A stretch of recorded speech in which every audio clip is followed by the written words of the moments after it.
The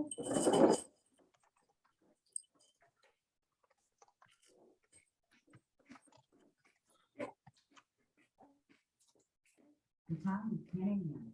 It's time to stand up and stretch. Let's take a break for 10 minutes.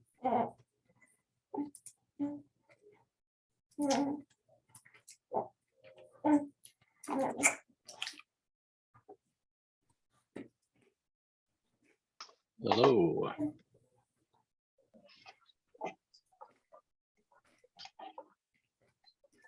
Welcome to the session.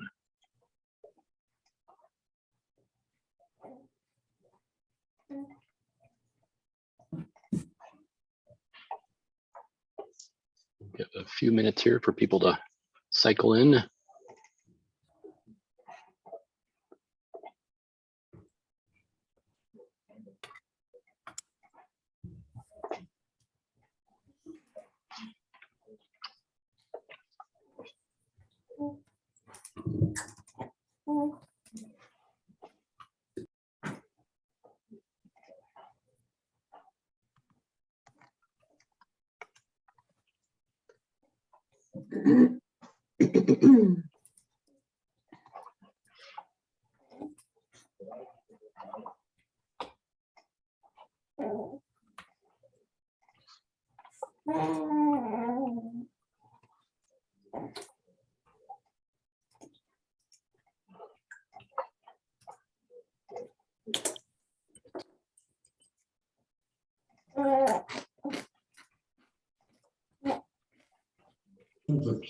Yeah.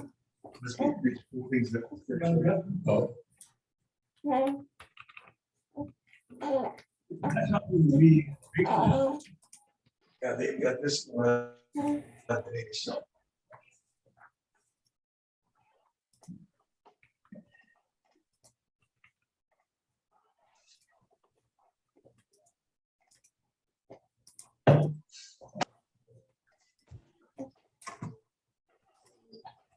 Everyone see the intro here?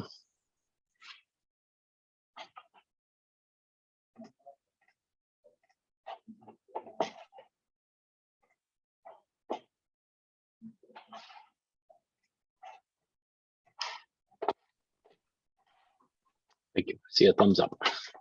I was hoping that's where. We're not super savvy at technology, but doing the best we can here.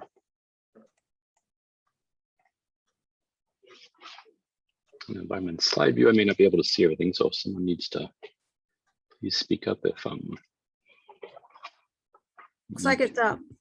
Good. Probably should get started here soon. You are in just to make sure everyone's in the right spot. Track 2, green teams, impacts on environmental workforce program.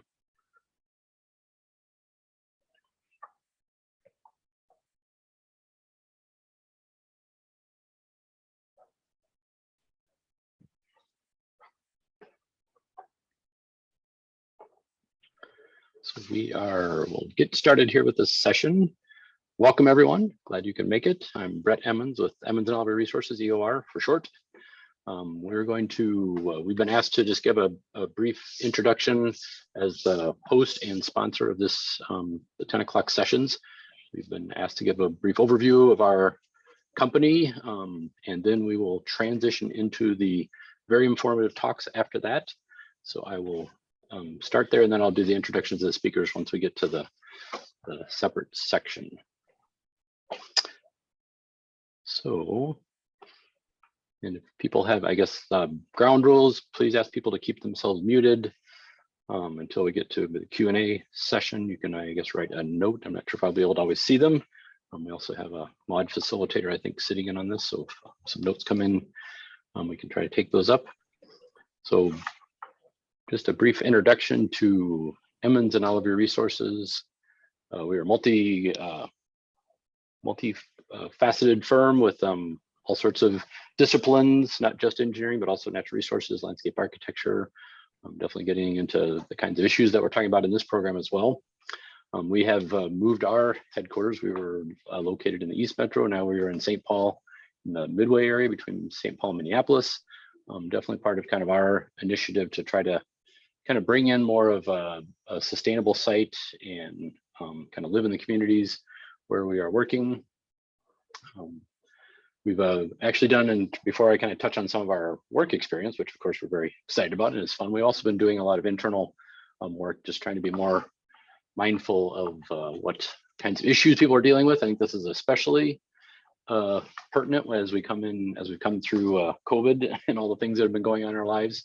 We're definitely feeling a lot of stresses and things internally to our company. So we actually did initiate quite a few things, some wellness initiatives, and did some workshops on that. We've been working in our local Midway area, which has seen some conflict and issues come up. We've done some diversity, equity, inclusion trainings, and just really trying to focus on kind of our place and where we are and what we can do to be a positive force and a good neighbor in our community. So that's kind of socially what we are about, and I think reflects our approach to this. And now I want to just walk you through a few examples of the kind of work that we do, just give you a flavor for sort of where we're doing. And I think all of these in some way touch on the overall theme of these talks that are looking at kind of what can we do in our local neighborhoods to help kind of bring more equity and diversity into our work. Go through a few. We use water ecology community as sort of our tagline, so we'll go through a few water centric projects. One is actually not far from our new office where I am right now, is the Capital Region Watershed District new regional office in St. Paul. That is really an old building that was actually a machine shop for repairing, doing service on large trucks, and they actually converted the building over to an office building, so reusing that. And part of their focus was really showing off all the different stormwater practices that are available. So they have pretty much a whole suite on the site of cool things. And one of the pieces is, again, back to this kind of being part of the neighborhood and grounded in that, is this idea of having a pocket park. So they had a small little area right outside the front door that they felt like they could do something with. And so we've actually worked with them to create, you can see in the background on the right there behind the tree, there's actually an interactive display where you can hit a button and make some choices about how water flows through the system that runs through that little runnel where the younger boy is walking across, and ends up in a small little pocket wetland with native vegetation. And actually building water, the water that comes on the roof is brought into a cistern inside the building, which is right in the entryway, you can see very prominently, and that actually feeds this display as this water is brought out here, and then it gets treated and recirculated. So, and the photo on the back is just kind of having some outdoor parking lot. It was kind of a stark, just all asphalt parking lot that actually has been kind of rejuvenated. It's still parking, but it also a lot of other features have been added to it. Central High School is another one of our prominent projects, gotten a lot of kudos on. And this one I think is also a cool story, just in that it really started much more with the idea that people wanted to see the high school and the student experience to be much different. It's a very inner city high school that has a proud history of academic excellence. After the old building had burned down, they had put in had built a new building that was fairly stark. That was the architecture of the day. And so they ended up bringing in, it did not have a very inviting feel. And so a group of parents from the area had gotten organized with the school and the teachers, and they were actually looking to just make it a much more inviting place to come into. They sometimes said it almost felt like you were walking up to a prison, the way it was just all concrete and very stark. So we actually had a great project. The Watershed got involved, brought in some funding. And so this is a kind of great example of how, multiple purposes, multiple things that can actually enhance the community can be done. Even though maybe water was one of the issues that drove some of the funding, it really turned into a great area. We preserved the sign that people take graduation pictures next to, have these little seat walls for people to congregate. We have tree trenches, infiltration pavers there, and permeable pavers there in the front, some underground areas where the school students, actually the science teachers, come out and collect data from as part of their lesson plan. So a really integrated project. It's really fun, very fun project. If you have a chance to get by there sometime, I'd encourage you to do it. Another one is Rose Affordable Housing Project in Minneapolis, working with the great architect there on that. And this actually, she's walking through a rain garden is kind of the idea. These are very integrated and woven into the site. There's a water feature there back there, that metal wall where all the water from the site is captured and treated. There's actually a community garden as well on site, so it's used to irrigate all of these facilities, as well as the community garden and that water wall feature. in a very urban site. So again, something that seemed very harsh and hard to deal with stormwater has actually done tremendous things as the site was redeveloped just recently. On the ecology side, another very strong element of our who we are and what we do. Some very interesting things we're doing. One of the ones we're right in the middle of right now, which is a very fun project for our natural resource staff, is the Duluth Area Natural Resources Management Plan. And it's really trying to take a much more holistic, it's not just a natural resource inventory by any means, it's quite a bit more than that. It's really thinking very actively, how can they integrate the city's open space holdings into the community? How can they get multiple benefits out of it? There's a lot of talk about sustainable landscapes and the services, ecological services that are provided and the stormwater benefits. So this is all being integrated into this natural resource management plan in the city of Duluth. We've also been finding ourselves drawn to a lot of different solar projects, and part of the thing that we'd like to bring to it is that we can do a lot. A lot of these are marginal farmlands that do have a fair amount of runoff. So if this is something the owner wants to lease the land for an extended period of time, they bring in solar panels, and we're realizing there's a lot of other benefits that can be done in pollinator habitat, natives, things that reduce runoff. So this, the panels themselves do shed runoff, but if it can be then routed over, a well kept up landscape like this, it's going to improve water quality and provide a lot of different benefits overall. So this is a really growing area that we're excited about. It's renewable energy, but it's also just doing it in a smart way that adds multiple benefits. Community scale, we're right in the middle of a Rochester Comprehensive Surface Water Management Plan, fairly involved project, and they're really looking at a lot of different, again, they kind of want to take a very holistic look at some of the equity issues that they're dealing with.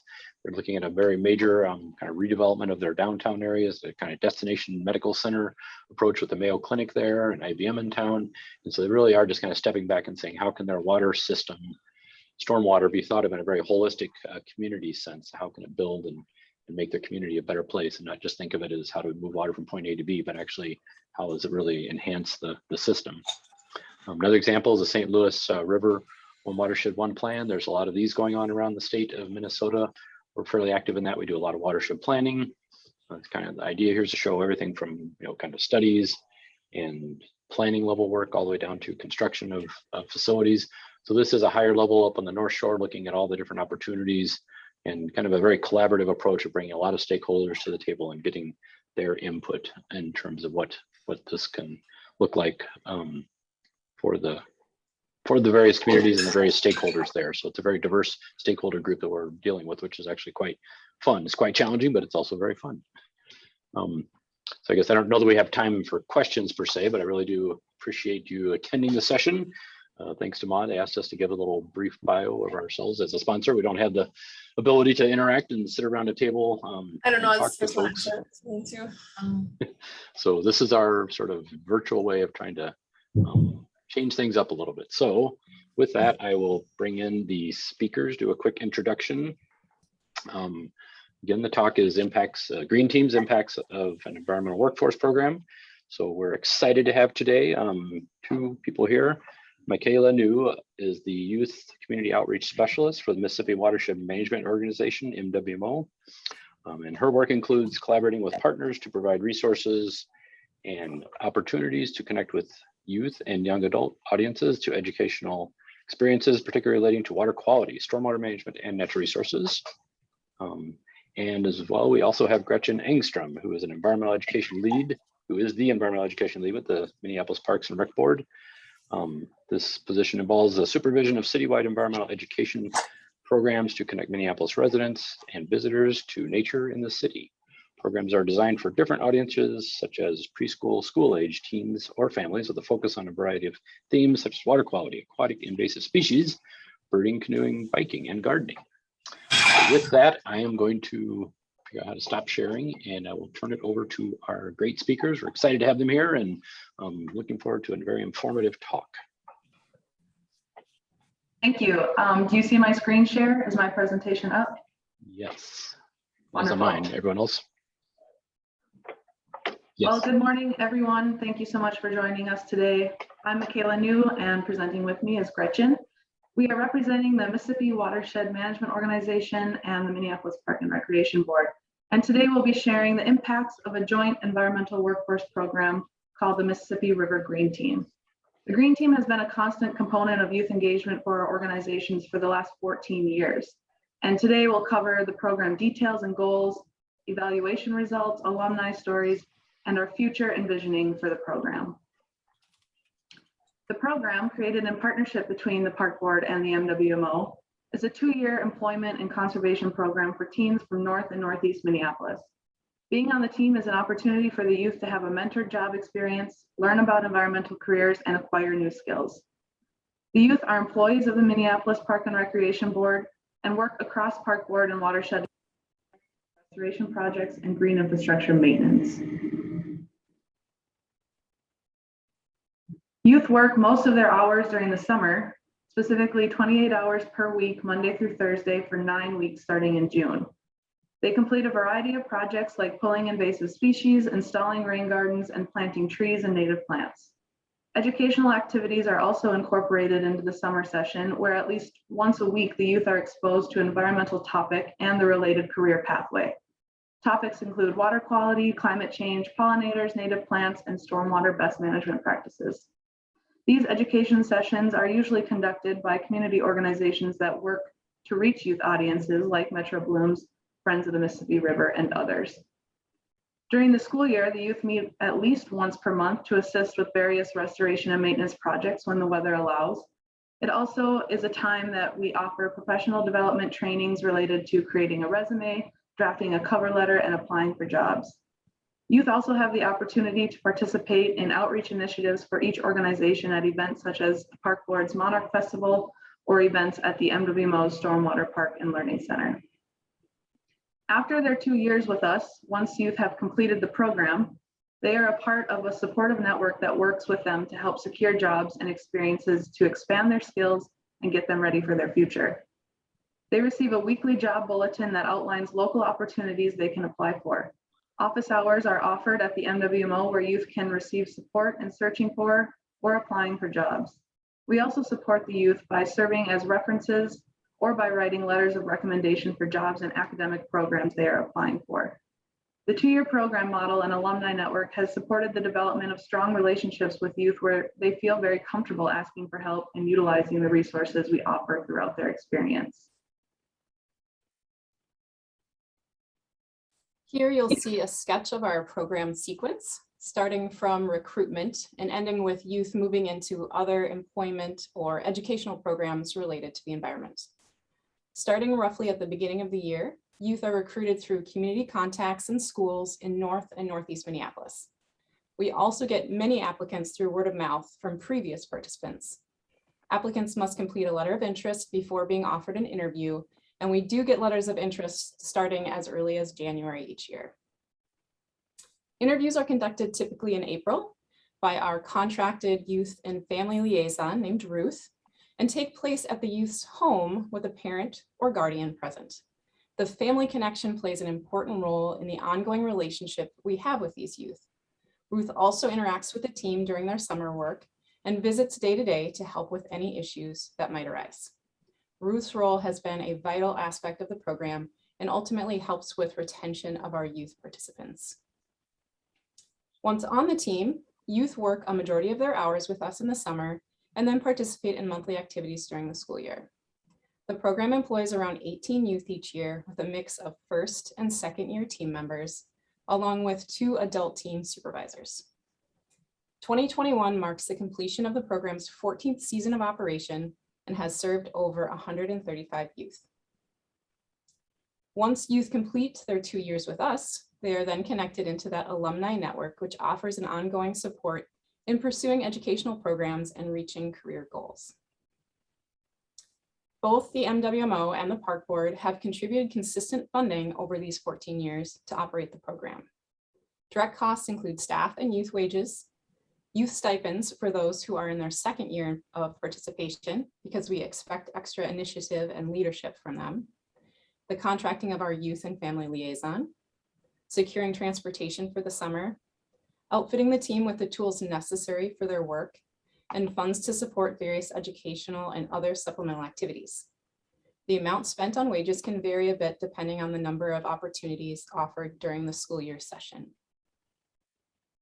The program was created with the intention of engaging and educating youth on local environmental topics. Creators of the program recognized that the general public has little knowledge about our urban watershed and the human impacts on the Mississippi River.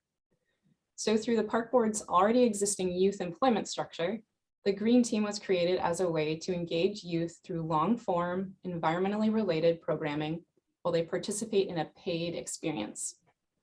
For most of the youth, the Green Team is their first paid job, and they are also learning the basic responsibilities of holding a job. It is our short-term goal to mentor youth through this first-time job while exposing them to environmental topics and related careers. Through the exposure and understanding of such topics, we see that youth gain an awareness of environmental issues faced by our community, and we encourage them to spread that awareness to friends and family. A medium-term goal is for these youth to apply their understanding and awareness of environmental issues and take action, whether now or in the future, to advocate for environmental conservation and protection. Another factor that we recognize in the creation of this program was the fact that there were and still are traditionally underserved communities by both of our organizations, communities that lacked meaningful and appropriate engagement to environmental issues, and this program is intentionally seeking members of these communities and creates a venue to engage our future stewards of the environment. Longer-term goals of the program include diversifying the environmental workforce, inspiring environmental stewards, and improving community capacity for environmental protection, where we hope this program can be a launching point for continued engagement in environmentally focused careers. Another intention in the design of the program was to create a skilled workforce to assist in the maintenance needs of lands and infrastructure to be completed for each organization. Our organizations have continued to experience a push for restoration and protection of natural areas and the continued support for installation of stormwater management practices that require specific maintenance skills. Not only do we need community members that are aware of and can advocate for these projects, but we ultimately need a skilled workforce in order to fulfill these kinds of jobs and duties. More and more, we are understanding that not only is the current workforce lacking in the knowledge and skill set to do restoration and maintenance work, but that it's also lacking in the inclusion of our diverse communities. The Green Team is one step of many to try to fill these gaps and reduce barriers to environmental jobs. We have seen evidence of the program's impact both through our internal annual evaluations and external evaluations like the one completed in 2017 by Wilder Research. Of the program alumni interviewed by Wilder, 100% expressed caring more about the environmental issues compared to before they were on the team. 75% said that they learned a lot about environmental jobs. Of the 11 alumni who were enrolled in college as of fall of 2017, 8 indicated plans to major or minor in something related to the environment, and nearly 40% have held some kind of seasonal job related to the environment since they were on the team. Just from the evaluation at the end of our recent 2021 summer term, when asked, what did you like best about being on the team? Many team members had responses related to liking making an impact on the environment, learning about the natural world, learning new skills, and meeting new people. When asked, what have you learned from being on the team? Many responses related to learning about environmental careers, invasive and native plants, the Mississippi River, with one of the major takeaways being that buckthorn is super annoying to take out. One of the greatest impacts to highlight is the variety of jobs Green Team alumni are seeking and obtaining after their time on the team.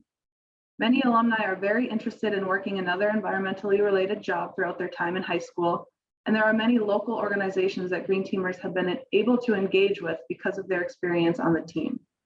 A benefit of this program being around for 14 years is the positive reputation of the Green Team youth. So much so that entities are seeking out applicants that are alumni of the program and recruiting directly from the team. Besides the Park Board and the MWMO, we'd like to recognize a few other organizations who actively recruit and hire former Green Team members, like the Mississippi Park Connection, Conservation Corps, the City of Minneapolis, Three Rivers Park District, and the Minnesota Valley National Wildlife Refuge. A few alumni of the program have sought out academic programs related to environment and hope to join the workforce soon. Akia Vang is a soon-to-be graduate of the University of Minnesota Twin Cities with an environmental sciences policy and management degree.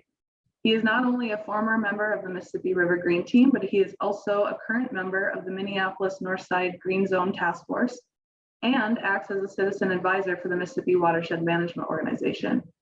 He has previously been employed as an MWMO intern and has participated in the Increasing Diversity for Environmental Careers program through the Conservation Corps and worked most recently with the Surface Water Monitoring Team at the MPCA. Mary Yang is a former Green Teamer that has recently graduated from Augsburg College with a degree in urban studies. She is particularly interested in urban planning and worked with the park board this past summer as a planning intern. Since her time on the team, Mary has worked with Mississippi Park Connection, National Wildlife Refuge, and the city of Minneapolis. This past summer, the MWMO hired a previous member of the Green Team, Rasman Vang, as a water quality monitoring intern. Rasman is currently an undergraduate at the University of Minnesota Duluth and is pursuing an environmental science degree. Rasman has previously worked with the Northside Residents Redevelopment Council as a step-up intern and at the Park Board's J.D. Rivers Children's Garden and with the Mississippi Park Connection. We are proud of the young adults that have been engaged with our program and believe there are three main components that contribute to the success of this initiative. First is our unique partnership. The partnership between the Park Board and the MWMO allows for a robust program with a variety of experiences for the youth. Both entities have continued board support for youth programming, have contributed consistent funding, and have full-time staff dedicated to coordinating this program. Another component is the engagement of a youth liaison. The program contracts Ruth Murphy, seen here in the middle of the picture at a reunion event, who works to recruit the youth and develop a relationship with their families. This connection plays an important role in understanding any issues that might arise for youth during the program. Ruth has been with the program from the start and has helped develop this initiative. And lastly, we credit the efforts to continuously engage the alumni. The resources offered by program staff and the support given to those who have participated in the Green Team plays a large part in why these youth are finding opportunities within environmental fields as older teens and adults. We are proud of the impacts this program has had on the youth participants, our local communities, and on ecosystem health. We are continuously working to make our impacts greater and to seek to fill gaps and reduce barriers we identify in the pathways to environmental jobs and academic programs for our alumni. We are hoping to pilot a third-year program in the coming years where youth can learn more specialized skills, receive additional trainings, and be set on a more direct path to jobs related to environmental restoration and green infrastructure maintenance. Lastly, we would like to leave you with a call to action. Think about the way in which your organization can support youth pathways, whether it be offering an educational opportunity or a training, intentionally recruiting them into jobs that you are offering, or more. There might even be a way you can engage similar youth programs in your green infrastructure maintenance. There's a lot of potential in youth audiences, and we can all work to connect youth to pathways into environmentally focused careers. Thank you for your time today.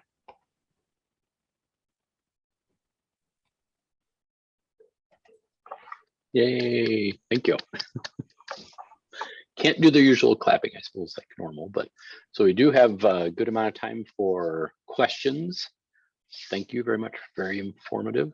I think that would be great. I'd like to actually get our company to connect, find out more about students that are coming out and thoughts. So we'd like to open it up for questions. If people want to unmute themselves, that's fine. If you can turn your camera on, we can kind of see each other. That would be fun too. And I will try to look through those coming in on the chat line. We did have a comment earlier during the presentation about the whole buckthorn, that it's really hard to remove. It was very relatable.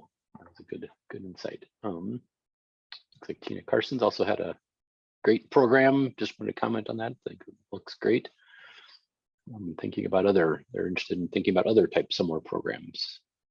And another agree, bravo, well done in the chat here. But please help if you want to go ahead and unmute yourself to ask a question, please do. I'd like to offer on behalf behalf of MWMO and speaking for Gretchen, that we'd be happy to act as a consultant if you are considering engaging a similar program. We can share more about our experiences, things that we've learned over time. So please feel free to reach out if this is something that interests you and you'd like to evaluate if it's possible. A question? Yes, please, Joe, go ahead. Yeah, so in my watershed district, we've been wanting to do more with youth and engage more diverse, underserved parts of our watershed district area. So have you got any tips on outreach to identify the underserved parts of the community? Would you just go through cities, or have you got any recommendations on how to find people to engage?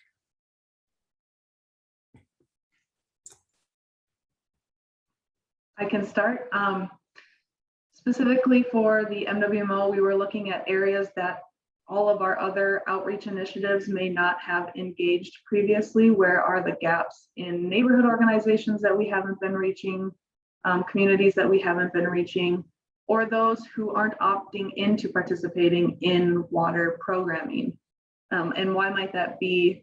We wanted to take a closer look. And so through youth, we thought that that would be a great way to engage these communities, and specifically then identified schools and youth serving organizations within those areas and neighborhoods that could help us then recruit specifically for the program.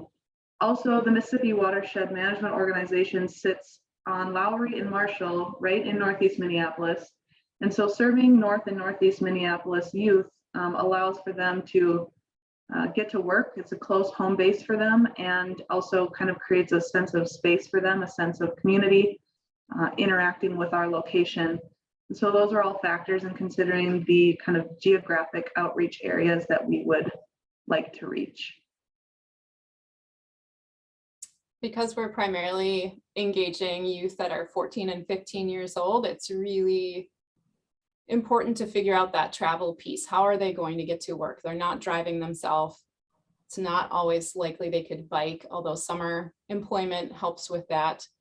So that's something that we really considered with how we were recruiting and how they were going to get to that MWMO headquarters. Yeah, great point. I know even when we relocated our office, we wanted to be on the transit line just to be able to make it easy for people to get in and out, including youth. A quick question here. Someone also asked if you could just post if you could bring up the screen and show your emails again for a few minutes. We can go back to the cameras. That'd be great. There's another example coming in on the chat from Eric Miguel. Hopefully I got that right. Are there any examples of how consultants could support the green team or participant volunteers in the green team activities?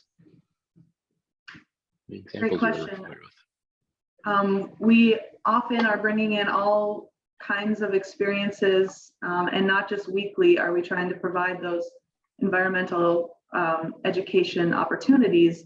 So if there's any way in which you'd like to visit the green team, share about your career experience, share about the jobs that you're working on, maybe identifying a project in the Minneapolis and surrounding area that you'd like to highlight, we see those as really valuable experiences for the team to build upon the skills that they are learning, and we'd be happy to engage you in that way. Yeah, related to that, I was going to ask a question. So we've had a Right Track intern. So in St. Paul, they have a program that the city helps facilitate finding kind of like high school student age connected with different things are going on. So I guess we're being in St. Paul, located in St. Paul, we were able to do that. I don't know if you're familiar with that program, if you have any interaction with that, or if you're familiar with other cities that have similar programs, which are targeting kind of urban disadvantaged youth. Yeah, so the MWMO and the Park Board are serving more specifically the Minneapolis area, and a very similar program is the Minneapolis Step Up program. And there are ways that we are trying to connect with similar youth serving organizations as just another step on the ladder of moving into jobs, learning about holding a job, and moving into a career. We've also participated in some job shadow and sharing activities where youth participating in another program can come and visit and learn about the jobs that the green teamers are doing, and vice versa. So we've found opportunities to do that.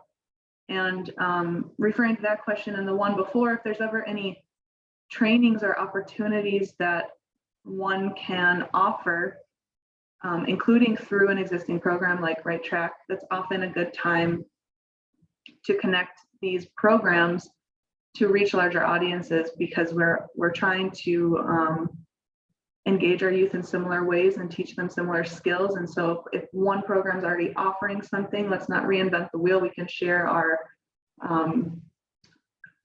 our experiences and things that might already be developed for the benefit of our youth. Perfect.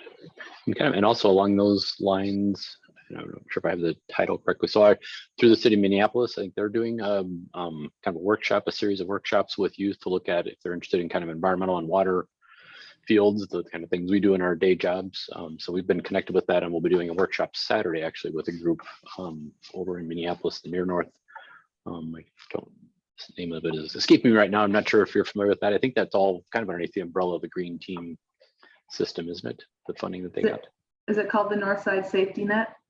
Perfect. Yes, thank you. That's the one I'm referring to. We're volunteer. Our consulting team here is volunteering on that because people are asking about other volunteer activities. But yeah, what can you add anything background on that? Yeah, they're a Northside group of youth learning about environmental careers, and they do hope to do a lot of that learning through partnerships. So, for example, they had the chance to come by the MWMO and learn about what we do here and experience our site and get a tour. And that would be, I think, simply by Googling the Northside Safety Net, you could find information to connect with them, and they'd be happy to take any field trip or speakers or experiences you could offer them. Yeah, exactly. Yeah, if you want, and you can drop me a note if you'd like. I could probably connect you with some of the people. Minneapolis is one of multiple partners, I believe, working on that initiative. But yeah, it's a great chance for people in the field to share what they're doing. So like we said, we've come up with some exercises where we're going to kind of walk through a neighborhood and say, kind of make sure people know how the water flows and what that looks like in terms of doing our work and trying to think of how to improve the water and reduce flooding, create better communities as well, and hopefully get some people interested in those career tracks. Right. Yeah, another great question here on this, the messages. Christina Slawik-Lewinsky is asking, how do you get the word out about the program to get kids interested? And is there an age restriction? Yeah, I'm sure it must be a challenge trying to get people into the program. Yes, youth have to be 14 in order to legally work in Minnesota.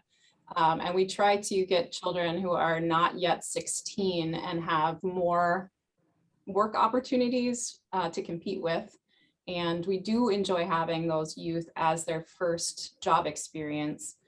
So a big part of our work is to connect with staff in the middle schools who have graduating 8th graders who may be eligible for working for the first time. We've worked with community ed, we've worked with counselors, we've worked with classroom teachers, also neighborhood organizations. And then we have the benefit of existing for so long that word of mouth from previous participants is enormous. They are great at selling the concept to their friends and family.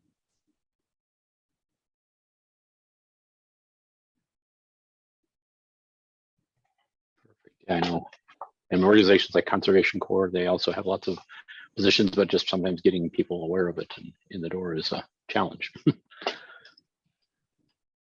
Good to know. Another comment and question came through from Sarah. I don't know the last name. That's all it's listed. The program has such longevity and success.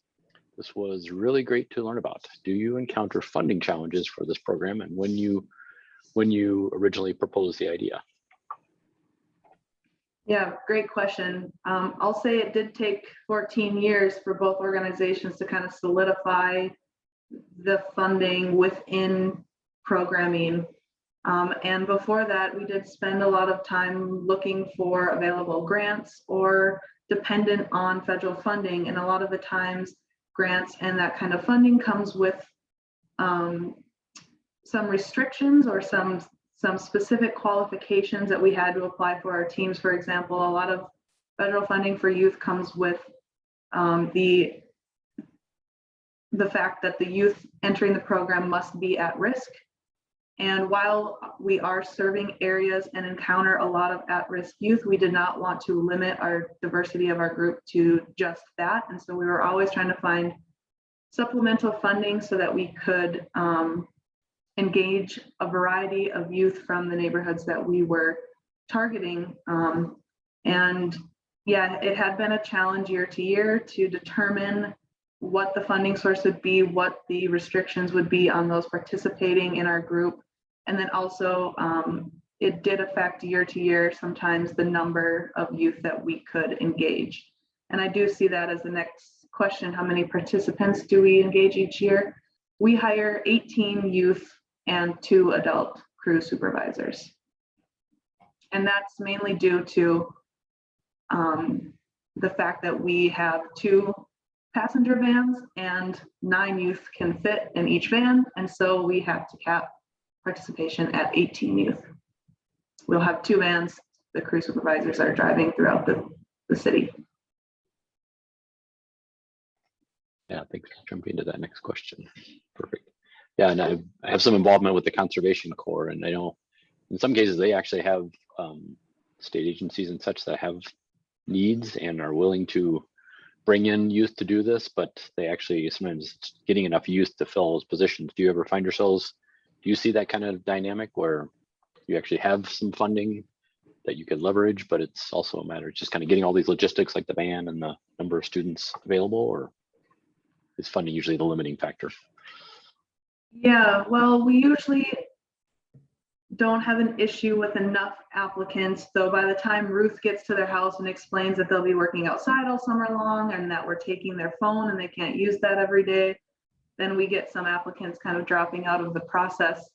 But year to year, we've hired 18. Whether or not those 18 will last through the whole summer has been a challenge just due to other things going on in their lives. But so far, our applicant pool has been sufficient to fill the crew. Though we're working with such a smaller crew than an entity like the Conservation Corps, and they're looking to fill a lot of spots. And I know that that's been a challenge for a while. Yeah, I joined the board a few years ago and didn't realize that it not really occurred to me that they actually have positions, and oftentimes the funding is not as much the limiting factor, just getting people into the youth that are interested in getting them there.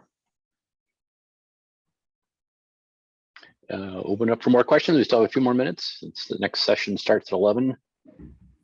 So give people a little break in between isn't that bad either. But any other questions? I keep telling people they can unmute themselves, but I'll tell you, I'm not exactly sure if there's maybe a setting that's not allowing that. But if you can unmute yourself, feel free to ask it verbally, or this is also working in the chat as well. I could give a few more examples. Someone had asked about what kind of support and activities we had outside groups come in and do this last summer. We had the public utilities member come out and do stormwater spray painting in the area we were looking in. So they learned about how stormwater isn't treated. It just goes into the nearest waterway, and anything on the street's going to go in there. We did a aquatic invasive species session with a park board staff who pulled all the plants out of a lake that we were working near, and they got to try and identify and sort native from non-native. We've done macroinvertebrate studies. We did that on Bassett Creek this year. And then we've just had some people come out and just share their work with the group. So just come and introduce themselves, talk about what their current job is and what kind of led them to that career path, what kind of training or early job experiences or schooling they needed to get or was helpful to get along the way, and what it is that kind of keeps you in that environmental field to give youth a lot to think about where they might want to go in the next few years. Awesome. Great. Any other questions? Michaela, Gretchen, anything else you wanted to add?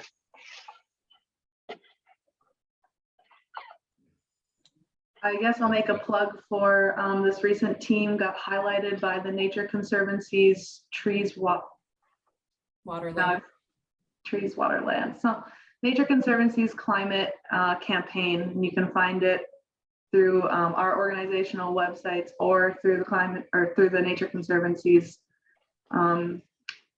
campaign page. But it's a neat story following the Green Team and some of the work they did this year in Worth Park. And because they were in Worth Park, they did counter a lot of buckthorn, which was kind of the theme of our summer.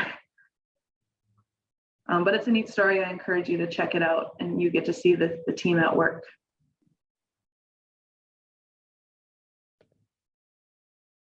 Great, awesome.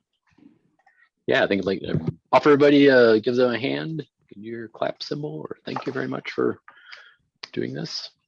Cool program. I'm glad to see these things coming. And also at a water conference, I don't think we often have these kinds of things come up. So I think this is also cool that Maud was able to pull in some things besides just trying to figure out how to build the right mousetrap for water quality. We're also kind of thinking of the human side of this, what we can do to develop careers, which are needed in the future. Thank you all for your Thank time. you. Yeah, thanks for posting that on the chat. If somebody wants to get that, that's great. I think that kind of wraps us up. There was a little video. They had asked us if we wanted to post a video from our company. I skipped that at the beginning because I wanted to make sure we didn't run short on time, and also not always didn't want to stumble around on that. So people are welcome to leave. The next session will start at 11, and I will just run a short little video somebody put together a little while ago after we hit our 20-year anniversary, which is kind of a big deal for us. We still think of ourselves as just a small little company out there, just started up, but I guess that's not totally true. So yeah, thanks everyone for attending. I'll run this video, and if you want to just stick around after that and chit chat for a while, I'm also glad to have that happen too, since we don't have as much of the face-to-face opportunity. This.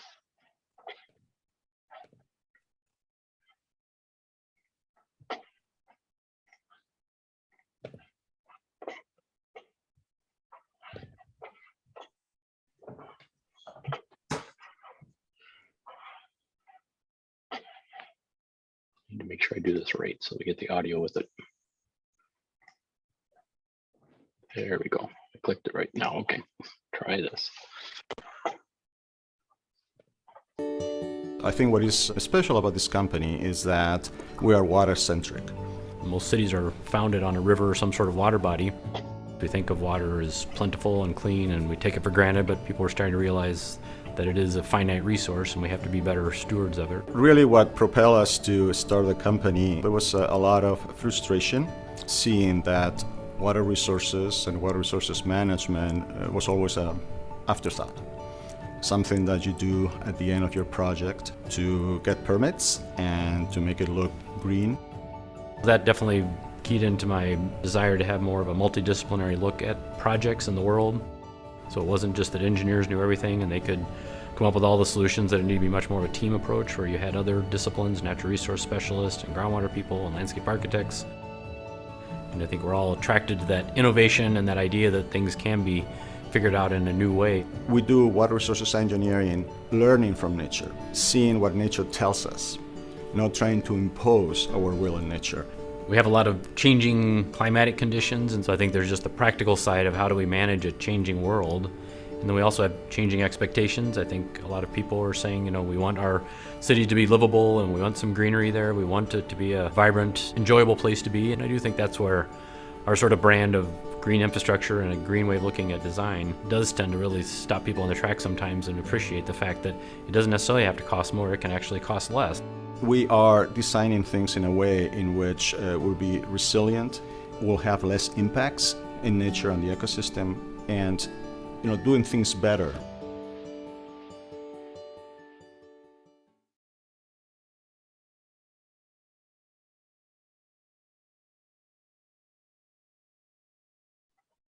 Okay, thanks again. People need a little break, got a little time, or if you want to just open it up for chit chat, please do. Someone can drop me a note. Is it possible for people to unmute themselves? Or is that Yes, a they feature can that's unmute. blocked? They can at any time. Okay, thank you very much. Just want to make sure I didn't keep offering that. False promises there. Okay, so yeah, if anyone wants to just kind of catch up on what you're doing these days, please do. We have a few minutes here. So Brett, this is Ruth Schaefer. I was curious when you moved. Yeah, it's kind of crazy because we moved about 3 weeks before COVID shut down everything. Oh, So okay. we had just had our new office remodeled right in the downtown area and on the light rail, and I had started doing, bringing in the bus and rail into work, and then within 2 or 3 weeks we were kind of sending everybody to work remotely because they were trying not to have people in the office. It's like, oh, we just spent 9 months getting this nice space all fixed up. So we have people come in. It's not full capacity, but people come in, a little small population, but it is getting used a bit more. But yeah, it was just kind of ironic that they're all excited about this and then had to take a little pause. Yeah, that would be a weird high and low. Yeah. It's almost like we've had a new office experience a second time because had it Well, that there first you couple of go. weeks, and now we're coming Just back again. extending the thrill. Exactly. Yeah. Yeah. So do you have some people that are in full time, or is some of your staff deciding that remote is more convenient? It's a super interesting thing that I keep sort of trying to keep track of. We have a couple people, I would say only maybe two, like a front office person and a accounting person that tends to come in most of the time. And then after that, it's very dependent on the person. If they have like a really bad internet connection at their home place, or have roommate issues or whatever, sometimes they do come in more often than not. Yeah. And it's turned out to work pretty well because most people are still working from home, so it's not a very big, large population here at the office. Yeah, and I think just the overall trend of the future will be interesting to see. I think we're definitely hearing kind of what we've heard other places that people do see some benefits of working at home. So we're sort of expecting to be in sort of a 2 to 3 days a week at the office as kind of a base expectation, but then allowing other people flexibility. They can continue to come to the office or they could work from home. And I think so far people have felt like that's probably a good mix. I mean, we do see some kind of that excitement of working together, and I think definitely in our field we feel like the collaboration and bringing different ideas together is important to getting good product quality solutions. So I think we have noticed that we feel like suffers a little bit trying to do that through the camera and it's a little clunky trying to pull up maps and designs and things. So there's some good things about having people together, but there are also other parts of the day that work just fine being from home. So Yeah, but that's flexible good to people's situations. Yeah. So one last question, has Jay retired or is he still working? He still just has Still at it? water in his blood, I guess. Yep, he's still at it. Well, he likes to pester people, so it would be hard for him to be at home all the time. Yeah, I think so. It's kind of that people person. Well, say hello to him for me, and I wish you well. Yeah, I look forward to seeing your new office someday. Yeah, stop on by anytime. Like to show it off. We don't get to do that very much yet. I really like the Michaela and Gretchen, the program that you presented. I think that gets a lot of us thinking how we can do more of that on a different scale. Probably not, I'm in a rural area, so not on the same scale that you're doing, but maybe tie into some of the other programs, our watershed district with some other youth programs and expand it. So thank you very much for that. That was really good. Yeah, thank you. Thanks for the comments. I like the idea of taking the phone away. I work for the schools, and that's always a big stumbling block. I'm all for it, but taking my phone away. Oh, no. I'm not joining now. Yeah. Yeah, I think it works when it's a work-related rule and associated with, work expectations, and they're getting their paycheck when they're following expectations. So it really does work, and we see a difference with their interaction day to day when they are sitting down at lunch and can't be looking at their phone and are interacting with their peers. And we do see a lot of comments at the end of the summer that a huge takeaway is that they love their teammates and making friends. And so, I mean, if that's what we accomplish, then that's wonderful. And I think they hopefully also realize that the phone interferes with that more than they realize, because they haven't had to go that long of that number of hours in a row without it. I think Ruth, our youth and family liaison, really likes to remind them of that. That they're stuck on their phone too much during the day. Yeah, that's true. As we all are. I mean, I'm guilty of that too. Well, we do so much through it though, but thank you very much for that great presentation. Yeah, that was good. Thank you. Yep. Yeah. Take care, everybody. Bye. Yeah, take care, Ruth. Thanks for hosting, Brett. Yeah, thank you. No problem. Thanks, Gretchen. Yeah. Thanks, Michaela. Talk to you later. See ya. Bye.